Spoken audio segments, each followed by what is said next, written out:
What you're about to hear is one of the most important conversations that you will ever hear. This is completely unscripted.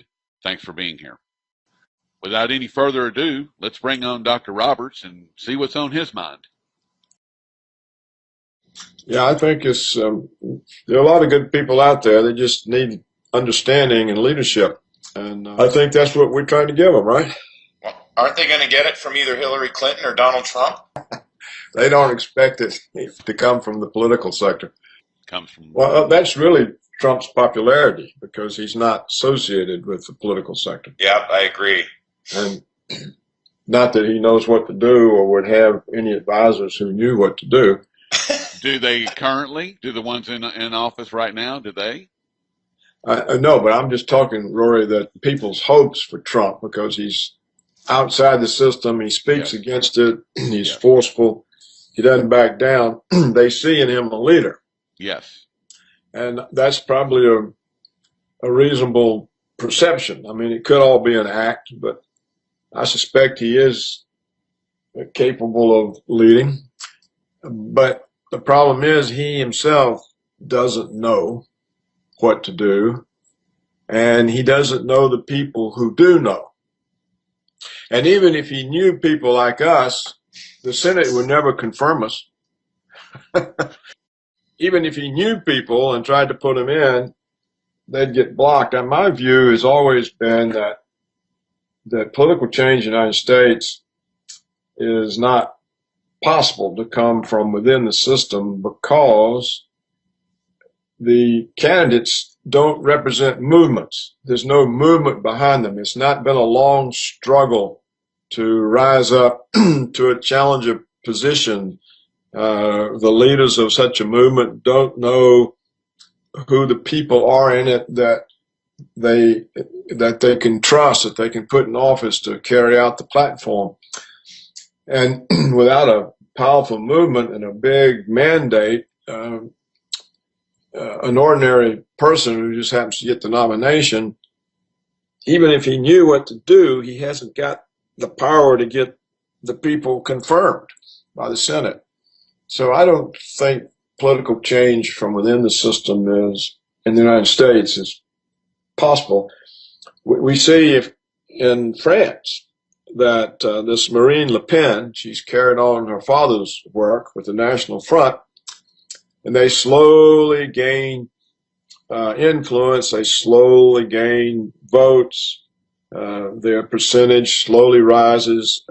They've had some remarkable success in local and regional elections, but it's been a long, hard pull. And I always expect that if she were to really break through and be a main candidate, she'd be assassinated.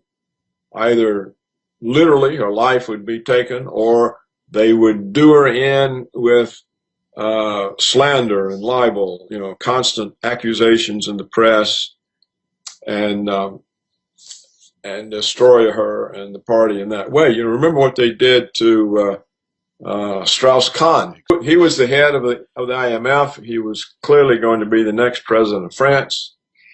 And they just took him right out with this false arrest in New York. And it was obvious to me from day one it was totally false, but about 95% of the Americans fell for it, and a lot of the French fell for it. I think now they see that it was all an orchestration to keep him out of the office. But it doesn't seem that people actually recover from this, even when they are vindicated.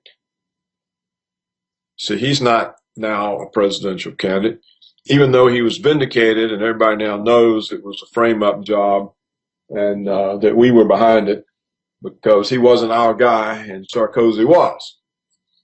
So I think the same thing, you can see it in England, where this Jeremy Corbyn has gotten in his head of the Labour opposition. And yet you had one of the ranking generals in the British military state to a journalist, it was published, that they would never permit him to form a government. So here you see the British military saying, we don't accept all the people's choices. If they choose him as prime minister, we're going to nix it. And you see as well that there are many members of his own party that don't support him. They've been bought off. They're the Tony Blair types who are now in the pockets of the banks and the corporations and want to privatize everything and are taking payoffs. And this is what capitalism has done for people. It's become, once it was deregulated, once the financialization of the economy, by the big banks, which Michael Hudson has so completely and convincingly explained.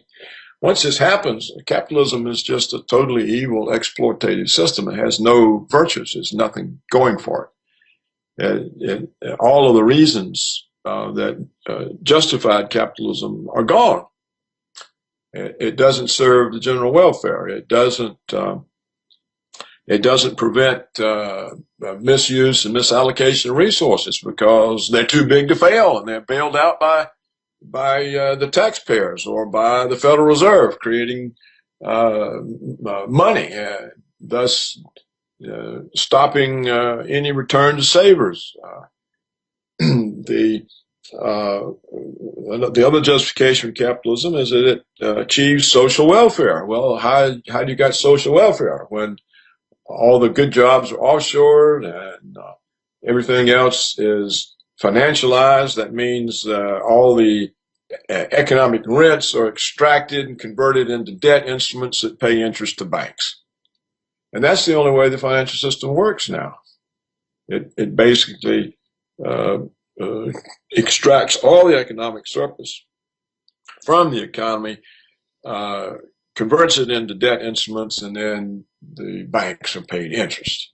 So it's an exploitative system. It's a corrupt system in which everybody is paid off.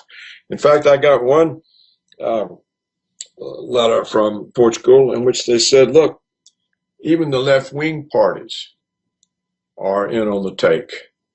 They talk the rhetoric, but they behave just like the right-wing parties once they're in office. It behaves just like robber baron capitalists. So I think what's happened is everybody wants the money, and nobody has any integrity, or there's no sort of cause or anything to stand for except money. And that's the final sort of unfolding of all of Marx's predictions. Marx said that capitalism turns everything into a commodity that can be bought and sold. Honor, integrity, truth, everything, he said. And in other words, it goes far beyond exploiting labor. It's everyone's exploited when the banks financialize the economy. But it now goes into the values themselves. The values themselves are corrupted and turned into ways of being paid. So in that sense, capitalism makes everybody a prostitute. Everybody becomes a prostitute. And that's what we're witnessing, isn't it? I mean, how can the Attorney General of the United States say, well, we can't, we have to give big banks a pass to commit felonies? Right. I mean, this is what he said. And high crime. He said. I mean, it's exactly what he said. Yep. And Congress says, we have to give the executive a pass to violate all of our domestic laws against torture, all the international laws against torture, all of the restraints on the Constitution places on the executive, that you can't go to war without an act of Congress. We just have to let the executive be an unaccountable dictator. Now, that's what the Congress, they've completely abandoned all of their responsibility. The courts have too. What do the courts do about these fantastic violations of the Constitution? Indefinite detention without due process, murder of citizens without due process. It's just an amazing thing. The whole system has given way. There's not any integrity in any institution. And nothing means anything. The law is only applied to the helpless. Only the helpless get the Sad. benefit of being prosecuted. You remember all the Republicans, oh, we have to get Republican presidents so we can get Republican Supreme Court justices, or the Constitution is lost. You remember all that, right? Yep. Nonsense. As soon as they got a Republican minority, a majority, the Constitution was lost. Totally lost. They've done nothing about the torture, the murder, the indefinite detention, or anything else. In most of the cases, they won't even look at. So you can't even bring a challenge to the government's crimes. So how can you have leadership when the people are incapable of recognizing it? I mean, the American people are incapable of recognizing leadership, political leadership. So there's no way they could get it. And as I've already said, to repeat myself, if they got it, the leader wouldn't be able to get his appointees appointed, and if he did and somehow was causing trouble, he would just be assassinated. Or they'd create a campaign against him, like they did against Nixon. Nixon was removed because he was regarded as a threat to the military security complex. He made all those arms agreements with the Soviets. You remember the SALT talks, all the SALT arms limitation treaties? This is cutting down on the military security complex budget and power. You remember he went to China and opened to the communists? You remember, that. He agreed with the Chow En-law that Taiwan was part of China? Do you remember that? Yeah, I remember. I do All remember the right that. wings went insane. They went berserk. This guy's a commie. Nixon's a commie. He's selling us out to the commies. It was endless. And so when the CIA said, well, look, even his own constituency won't defend him, let's get him. So they got those two corrupt Washington Post reporters to make up all that stuff about Watergate. If you ever read their account in the Washington Post, because I remember reading it every day, there's no information in there. What they do, they use words to create an ominous presence for Nixon. And they pass on this fabricated word created ominous presence to the reader, and leaves the reader with the impression that this is some kind of an evil force, this Nixon. But there's never any information about what he did. Sometime go to the library morgue and look at the Watergate coverage of Woodward and Bernstein. And you look in there, you cannot find anything that means anything. You just find this very deceptive use of words and insinuation. And this is the picture that they created of Nixon. See, nobody knows. And Nixon was really the most liberal president we ever had. You know, he created the EPA, right? He required the federalization of Medicaid. He did all kinds of things for ordinary people. He pursued peace with the Russians, with the Chinese. He was doing his best to get out of Vietnam. He was trapped. He didn't start that war, inherited it. He was trapped there because all the gung-ho conservatives, we're not going to be defeated. And you can't win. How are you going to get out? If you leave, they say, oh, he sold out the country. He sold us out. We lost because of Nixon. So he was trying to avoid that. He knew he had to have conservative support.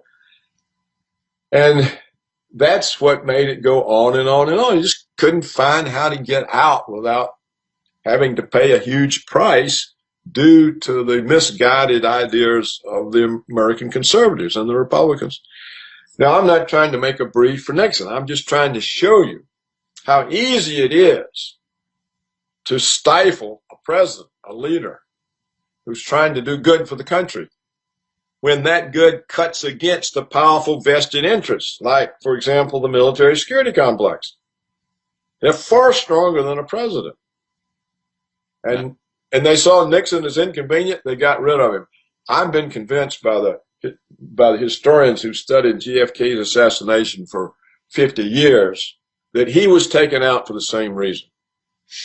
He was taken out by the Joint Chiefs of Staff, the CIA, and the Secret Service itself, because he was seen as soft on communism.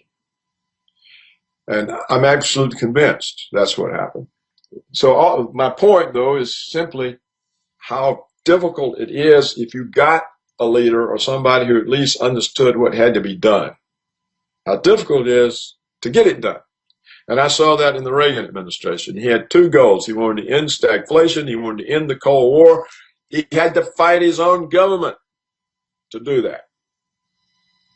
And I wanted to bring this to what's happening right now. And as a matter of fact, it just happened in the last day or two in the situation in Syria, not to mention the Middle East and Ukraine.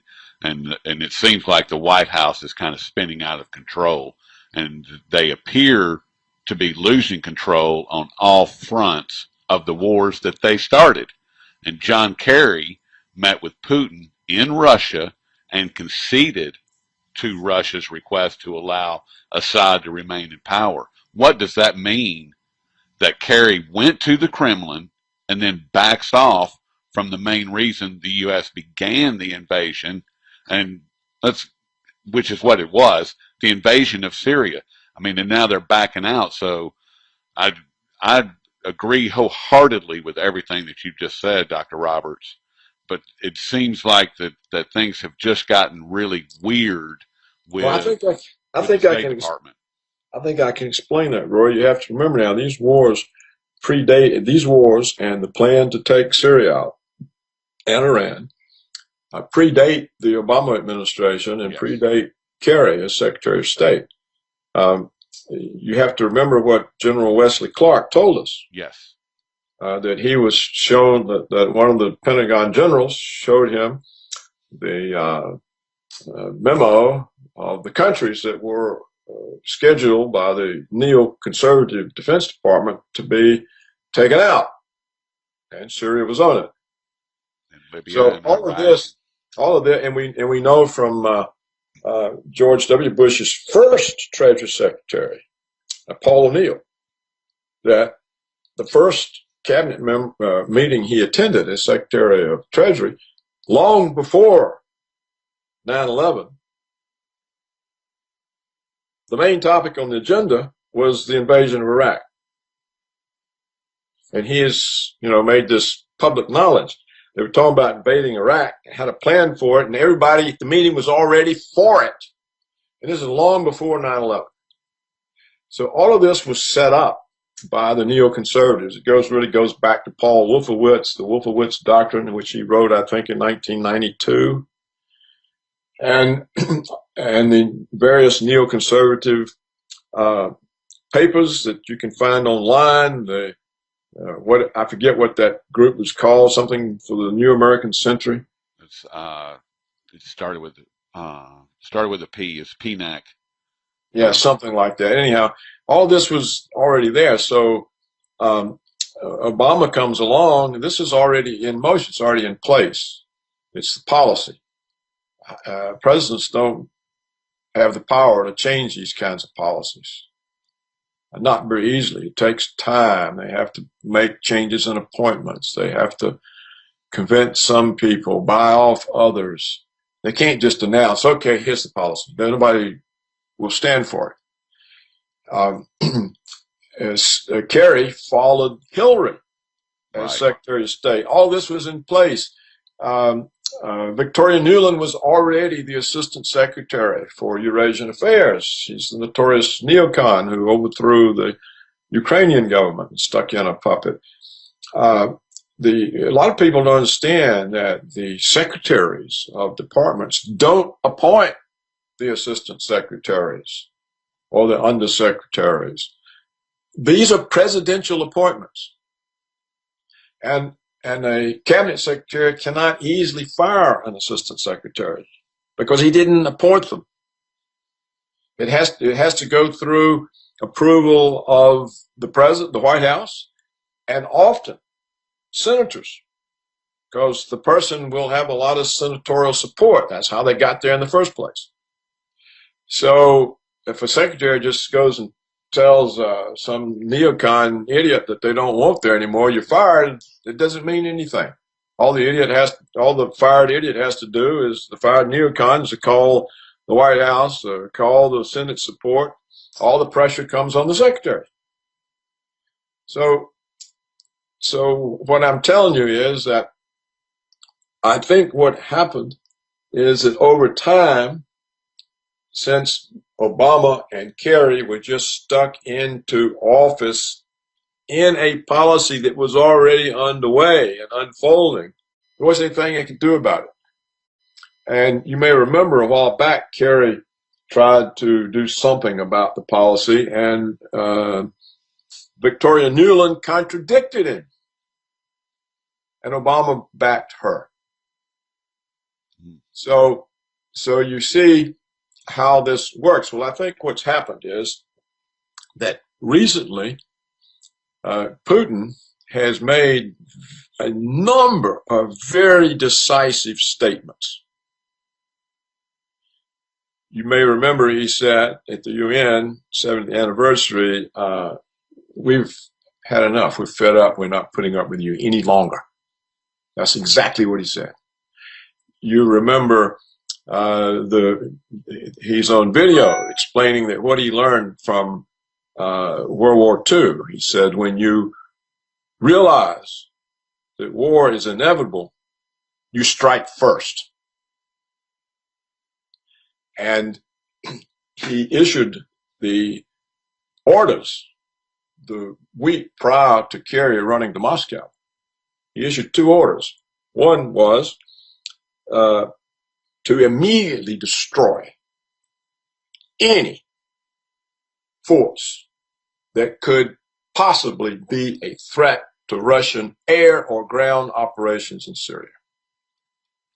In other words, one more time, a Turkish plane, Israeli plane, American plane, or where they don't supposed to be, it's going out just like that.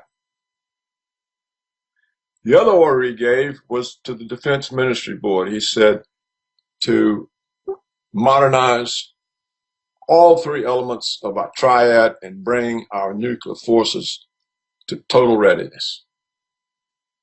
Well, these are very scary orders. And even a fool like Obama has got to see what the stakes are. And then he's got to start learning about these crazies that are telling him, oh, let's shoot down Russian planes. Let's send troops to Syria. He has to see, hey, wait a minute, buddy, you're talking about the end of the world. I think that is what came down on Kerry and Obama's heads. And they went over there. They saw this was a momentum to war. You know, once you get a momentum toward war, it just takes on a life of its own. It's not something somebody can just push a button and stop. And I think Kerry saw, hey, look, this is getting out of control. We got to stop this right now. And I think that's what that visit was about. He went over there to eat crow. Yes. And say, okay, we take it all back. We're going to work with you. We agree Assad's not going to be overthrown. It's up to Syrians, and so on and so on and so on. Now, the question is whether Kerry and Obama, assuming they mean this and they're not dissembling, trying to fake the Russians out, assuming they mean it, the question is, are they strong enough to implement it? Or are the neocons stronger? You see, the neocons are a movement. They've been going for decades. They have important positions in the Obama administration. The head of the National Security Council is a neocon. The U.S. ambassador to the UN is a neocon. I mean, the Assistant Secretary of State is a neocon. They're all in the Pentagon. Some of them even in the military. They control the Council on Foreign Relations, the Wall Street Journal, Fox News, the Washington Post, the Weekly Standard, the National Review. They got the media. They got so this is what Kerry and Obama are up against. So this is the way it really works. And I was there 25 years in the middle of it, and that's the way it works. That's the way it is. So the notion that the president or secretary of state can actually do something. But I think that's my conclusion from the meeting in Moscow. First, here's what happened, in my opinion. Kerry is meeting with Lavrov, the Russian foreign minister, and with the Russian defense minister. And first of all, they show him irrefutable proof that it was the Americans who attacked the Syrian base in the Russian area of operations. They showed him irrefutable proof that the Turkish fighter that shot down the Russian fighter bomber was guided by the American AWACS and or global positioning system. So he says, look, we had this agreement with you that there would be no conflict between Russia and NATO in our area of operations in Syria. And here we've got these two conflicts. So what are you doing? Why do you sign agreements with us that you don't treat as meaning anything? What do you expect us to do? You think we're going to put up with this a third time? And so after they let Kerry have it, then he can go see Putin and eat crow. And that's exactly, in my opinion, what happened. And it happened because the president and Kerry are not the kinds of crazed neocons that Victoria Nuland is, or William Crystal, or Paul Wolfowitz, or Dick Cheney, or any of that scum. That's inhuman scum. They're the most evil people on earth. They are the most evil people on earth. And throw Henry Kissinger in with that group. No, you can't do that because he's warned them over and over. You're pushing the Russians far too hard. This is not my policy. And Brzezinski has said the same thing. No, they are not neocons, neither Kissinger nor Brzezinski. They were par excellence Cold Warriors during the Cold War period when the Russians were a potential threat, the Soviets were. The neocons are far, far different. They're actually evil. And I think that this has shocked Kerry, it's shocked Obama. Both of them aren't really much of anything, but they have enough sense and enough humanity to see that, hey, look, why are we doing this? Because the Russians just keep pointing out over and over. You know, Putin asked us at the 70th anniversary at the UN, he says, do you realize what you've done? and he keeps asking that. And you know, and he's now proven conclusively that we not only created ISIS, but we were buying their oil that they were stealing from Syria. That's financing them. We were in cahoots with the president of Turkey's family. So all this is proven, and this has a certain impact on secretaries of state and presidents, because if you get, and another thing has had a big impact. According to numerous reports, the Pentagon has run 16 war games with Russia. We completely have lost every one of them. Total defeat across the board, land, sea, air, nuclear. And it turns out the Russians' weapon systems are so far superior to ours.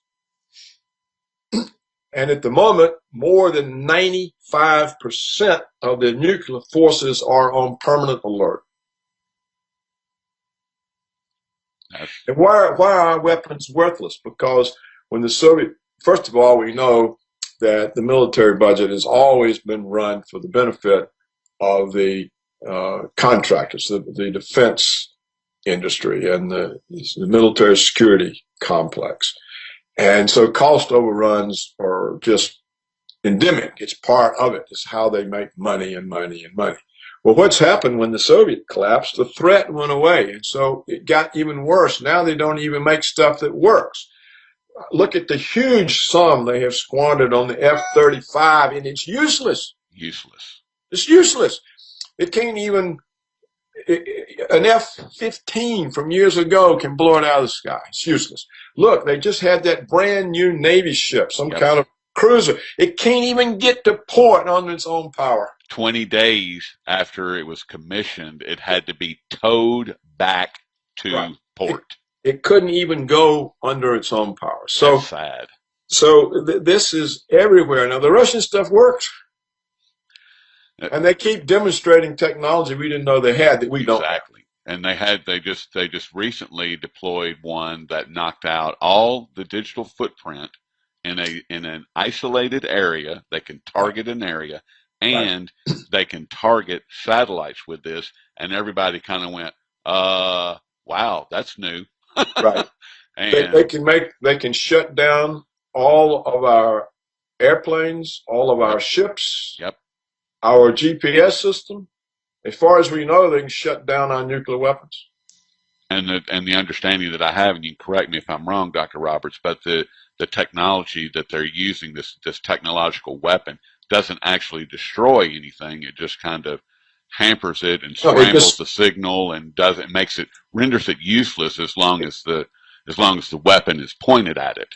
it shuts down the ability of the systems to uh, function. They can't give or receive responses. They just become useless. Um, and we don't know this technology. We don't know Right. what it is or what to do about it. So if we had a war with them, they can just shut down everything, all our communications. I mean, we would be sitting ducks. The ships wouldn't we be able to steer? The airplanes lose all control over their firing mechanisms. They can't, their radar, they don't even know where they are. They can't fire a weapon.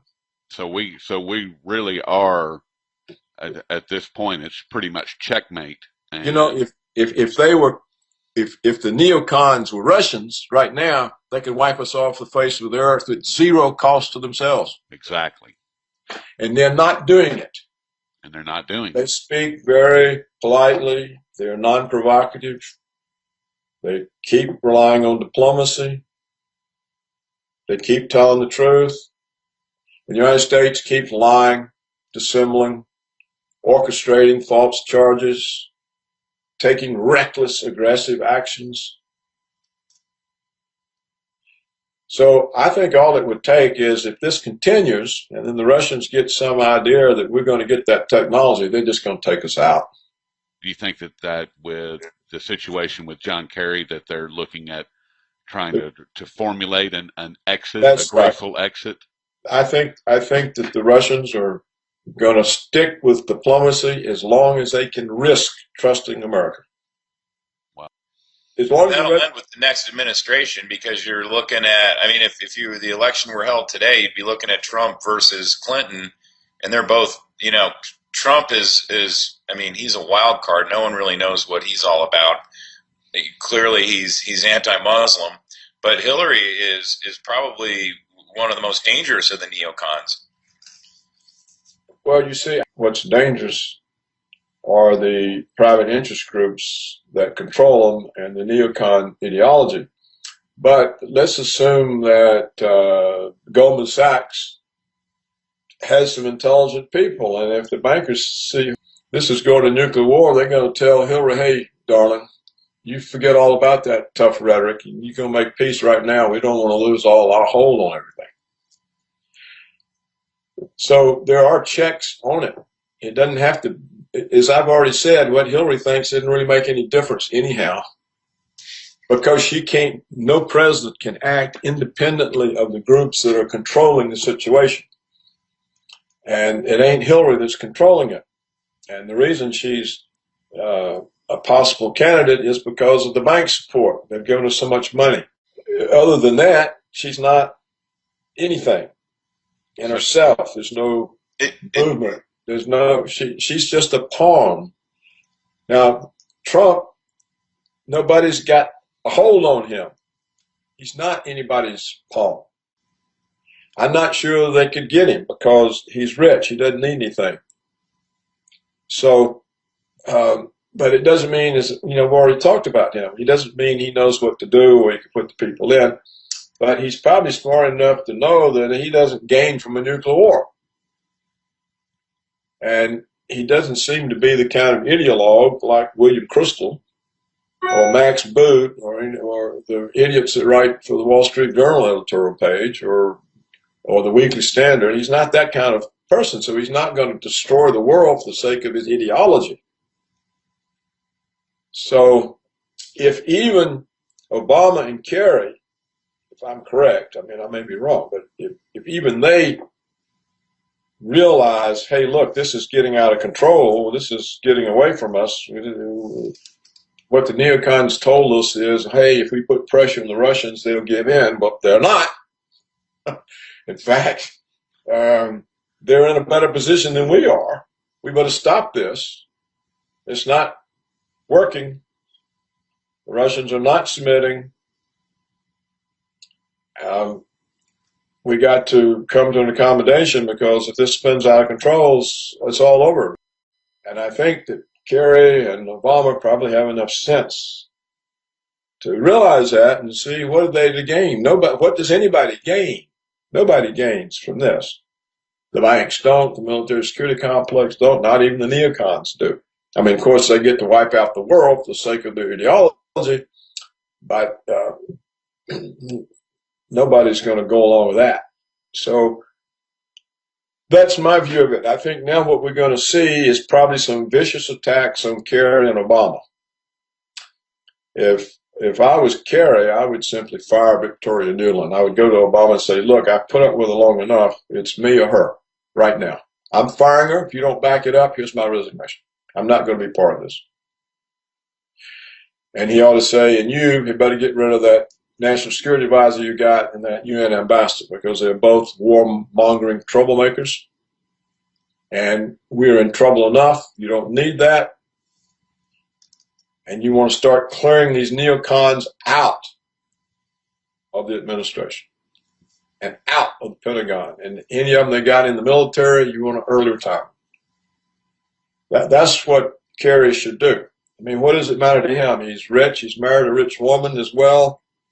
He's had all these distinctions. Now he needs to save his character and his soul and the rest of us. And that's what Kerry should do. Craig, my whole thing is, though, and I think history backs me up on this, once you have enough money, then you crave power. And I've come to the conclusion that power, the addiction to power is as strong or stronger than an addiction to something like heroin. And I just think that these guys will not give up the power that the U.S. has. Even if it's been demonstrated that we don't have military superiority anymore, we still have the dollar, we still have economic power, we still have a high amount of geopolitical power. I just think that these guys that are deep inside the government they're not going to give it up without a fight. I think it's just human nature. Yeah, but you see, you don't have power when you're utterly destroyed. And I think that's the difference. The kind of power that they think they had, they've learned they don't have. They don't have that power. Yeah, I mean, that one technological this is a weapon. big difference. I mean, Dave, you would be right in some other historical context, but now what's dawning on the people in Washington, at least on some of them, is that they don't have that power. That power is already eroding. It's we've talked about it many times. It's a house of cards. The whole economy is a house of cards that they've created to try to keep power going. One finger flick and the whole thing's coming down. Yellen told us yesterday the economy is on the right track. It's fine. Yeah, I know. I know you believe that too, right? I'm sure you believe that, Dave. I don't think that when the Pentagon's just conducted 16 war games and the Russians come out on top every time, I don't think they got any power. And the neocons have to know this too now, because they're in the Pentagon. Not all of them. I mean, not everywhere in the Pentagon. I mean, there's a lot of opposition to them, and it's increasing. And you increasingly see people who were part of it speaking out. You did see, didn't you, the former head of the Defense Intelligence Agency on television saying, yes, we created ISIS, we used it to overthrow governments, and we've lost control over it. And you see more and more people speaking out. The generals, 3-star generals saying, oh my God. And so it's the kind of role that the neocons were on under George Bush and Cheney, that's been blended. And Obama has resisted them. You see, he uh, has not been anxious to put any troops back in. He was anxious to get them out of Afghanistan, out of Iraq. It was a fight. It was hard. He couldn't just have it done. It shows the limits on presidents. But I think there is some cause for hope now, because clearly Kerry ate crow, and I noticed he took Victoria Nuland with him. And some people said, well, she was there to keep the neocon leash on him, but there wasn't any leash. He gave the concessions to the Russians. They didn't give them to him. And I think he took her along so that she would have to be part of the crow eating. If you look at her expression on some of the videos, you see somebody who's really suffering, and that's Victoria Nuland in these meetings when Kerry is giving these concessions. I mean, she looks like she's dying. So it could well be, he said, okay, babe, you fouled me up once, so now this is payback. You're going to come witness this. Here's your plate. That's right. Here's your plate of crow, honey. You enjoy it. I'm certainly enjoying giving it to you. So, you can't tell what's going on. We're never going to know, because the Russians are too diplomatic to say what they told Kerry. And we know the prostitute media won't even bother to find out. And if they did, they would tell us the opposite. But I think what we have to still fear is, the neocons are tied in to the black op murderers, that we have. Academy X and formerly Blackwater. Yeah, that's right. They're tied in to whoever pulls off all these false flag attacks. They're part of that. Mercenaries. No, I think there's a off book version of the CIA. I'm not talking about the analysts, the people who provide intelligence, but there's an operation division which does everything that's illegal and immoral. And the neocons are tied into that. And I think they're able to pull off things on their own, like the Boston Marathon bombing, like the Charlie Hebdo, like the Paris attacks. San Bernardino, 9/11. I think they're able to do these things independently of the ordinary official everyday government, including the president. And there's a lot of people who have written books saying that that's their own conclusion from being in the government for a long time and so on. And, I can't prove any of it, but I do think that that's the case. And so we don't know what desperate neocons will do next, what the next false flag will be to get everybody back in line, to overcome the initiative Kerry has taken now to calm things down with the Russians. I mean, they got to get calm. And another reason they have to get calm with the Russians is it's scaring Europe to death. And at some point, the United States government knows the Europeans are going to say these risks are just too high. Being an American vassal, being in NATO, well, we can't stand these risks. It's exposing us to annihilation. It's our front yard. It's us, right? We're not part of this anyhow. We don't have a hegemonic goal.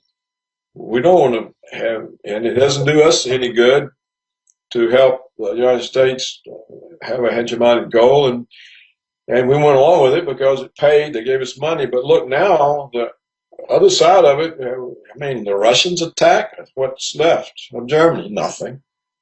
France, nothing. England, nothing. I mean, how many SS-18s would it take to wipe out those little countries? And hardly any.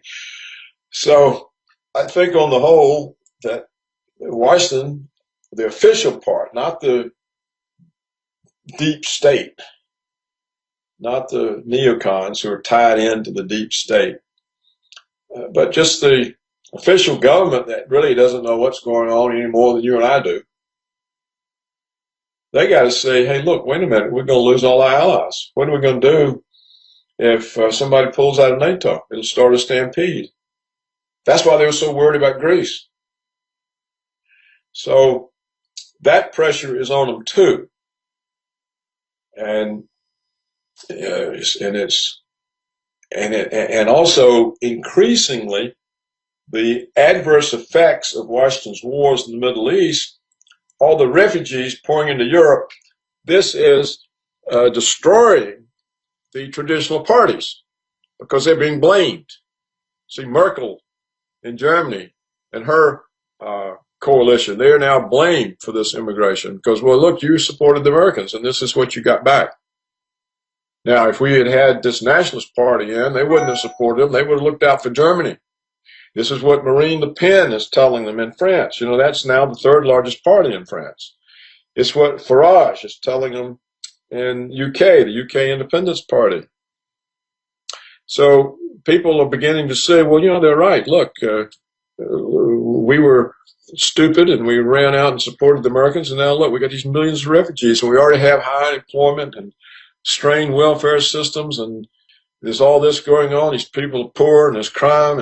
And we're losing our country. We're losing our country. And who did this to us? Cameron, Tony Blair, Sarkozy, Hollande, Merkel. And that's what they're saying everywhere. So the whole Western civilization is disintegrating. It's not a civilization. The Western institutions that America has used to keep things under its thumb, they're disintegrating under the neocons' wars and under the pressure that the neocons have had the American government put on Russia. And of course, the neocons are even starting on China. I mean, how in the hell do they think they're going to confront China in the South China Sea? So far, I mean, so far away. It only takes one cruise missile and the aircraft carrier is gone forever. We're so proud of our aircraft carriers. Well, 11 cruise missiles, 11 aircraft carriers at the bottom of the sea. They're antique, outmoded weapons, just like battleships were in World War II. Battleships were useless. They were defenseless from the air. The aircraft carriers are useless and defenseless.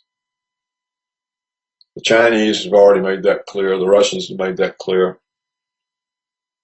That's why they don't really worry about having them. You think China can't have all the aircraft carriers it wants? Yeah. They don't want them. What are they good for? They're sitting ducks. And so the whole thing is so much against us.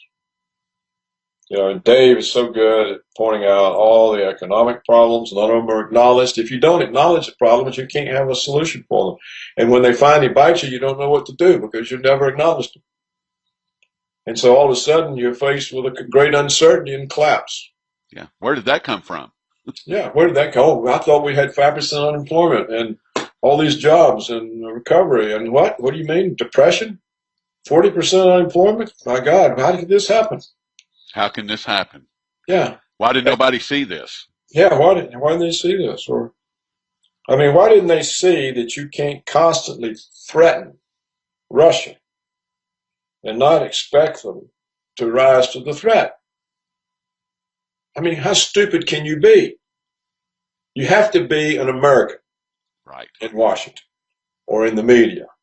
In the media, if to you be listen, that stupid. if you listen to the mainstream media here in America, you would think that all of the pressure is being applied to Russia, when in fact it's the exact opposite. Which Exactly. which goes to what I explain to my wife on a regular basis. If you listen to what they say and you do the exact opposite, you're going to be a whole lot closer to the truth. Right. Exactly.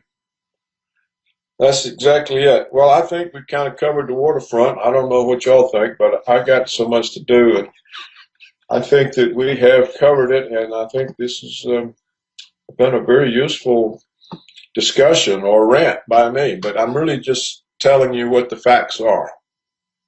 And I get, you see, my columns now are translated in so many languages, and I hear from all over the world. My readership's about 3 times the size of the New York Times. And I hear from everybody, and you know, the United States is becoming a despised place.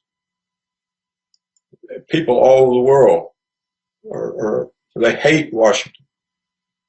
They hate it because they see the risk and they see the stupidity of it, and it's everything is turned against us, and it's a house of cards without friends, but with bought and paid for puppets whose allegiance is coming into doubt as they see the risk building on them. That's the good summary of our present situation. The notion that we're a superpower, that is a joke. That is a total joke. That we have values, what a joke. That we have democracy, what a joke. These are total jokes. Consistently, worldwide polls show the 2 least trusted, most despised, most regarded as threat countries in the world are the United States and Israel. No one else is close. What we call the axis of evil, North Korea, Iran, whoever else is on it now, Russia, Syria, whoever, these are down like they get 1 or 2% of the votes as the threat. What does the United States get? 25 to 30%. The next closest is 5%. We're 5 times, other than Israel. Israel is close with us. The United States and Israel is regarded as 5 times the threat of any other country. No matter how much we've demonized the country, including North Korea. This is the consistent result of world polls. And the American people don't know it. They'd have to get off their butt and go online and look it up, because the media isn't going to tell them. Fox News isn't going to tell them. CNN not going to tell them. New York Times is not going to tell them. Certainly the Weekly Standard isn't going to tell them, or National Review, the Wall Street Journal. So they, you know, the American people they're clueless. They're living in the matrix. They have no clue about anything. See, and that's where I think the danger lies. Yes, Greg, because I think, you know, you get someone like Trump who, again, you know, he's a wild card. I mean, right now, after that San Bernardino thing, the last poll I saw is something like 65 or 70% of the people polled are terrified of ISIS, and they think that the U.S. military needs to do more over in the Middle East and around the world to root out ISIS, even though, I mean, it's insane because the U.S. created ISIS. But if that's the type of sentiment that gets a guy like Trump elected, I mean, there's no telling how far off the rails he could go in terms of exercising the power he gets. No, but he doesn't get the power, Dave. I think that it's, you know, what the point you just made comes to the main point. Cui bono? Who benefits from all of these alleged ISIS terrorist events? The neocons. Who wants the wars? Who wants the fights in the Middle East? Who wants that? The neocons. The neocons. What is every one of these false flag operations done? They've strengthened the neocon position. That's why they're done. Well, that was the whole reason for 9/11. 9/11 is the new Pearl Harbor. Remember, the neocon laid out their plans for world conquest, starting in the Middle East, and they say, we can't start this until we have a new Pearl Harbor. We got to have a new Pearl Harbor. Well, what was the new Pearl Harbor? 9/11. And every time people get tired and start to rethink it, oh, the Boston bombing, the Paris attacks, San Bernardino. These are all done by the neocon, black op, rogue part of the government to keep the neocon project moving. It's not, it's not like Putin's over there out of control, foaming at the mouth too. He's very much in control of himself. He doesn't take these offenses. He'll speak down to people and correct them, but he's not rattling sabers, anxious to go to war. He's given orders that make it perfectly clear they've had enough and they're not going to put up with stuff. And I think this is what's caused this time Obama to back Kerry and send him over there to calm this down. And I think that's what the whole purpose of this was. It was to calm down this, to get this momentum toward war stopped. Well, now, as I said, the neocons are going to probably have another false flag attack. And what will it be? Oh, it'll be something terribly wrong, awful, whether they blame ISIS or Russia. But they're desperate, they're reckless, and they're arrogant, they're full of hubris, and they think that history has chosen them. This is a revolutionary fervor. It's what produces fanatics. And every neocon is a fanatic. And if you had the same thing going on in Russia, we would already be at nuclear war. But over there, you got calm, controlled people who realize what the stakes are and are going to ride it out and prevent it. They're not going to accept annihilation. They're not going to be vassals. And I think that as long as they have such upper hand in technology and the ability to shut us down and we can't defend against it, they're going to put up with us. The minute they see, the Americans are getting this, they're going to be able to do it too, or block us, they're going to take us out. Because they're just not going to risk it at that point. Do you think that this new technological weapon that Russia just unveiled, do you think that that is part of the reason that Kerry was told to go and, back out of this Syrian situation? And do you think that that is, feel like that is going to have any positive effect on these psychopathic, megalomaniac neocons? No, not on them. No, they'll just have to be constrained by the ordinary government, by the military, by the allies, or the puppets, the vassals, the European vassals. I think all of that now is starting to turn against them, which I said will make them probably more desperate, and there'll be more audacious 9/11 type events. I think that it's turned on them because people are beginning to realize the risk.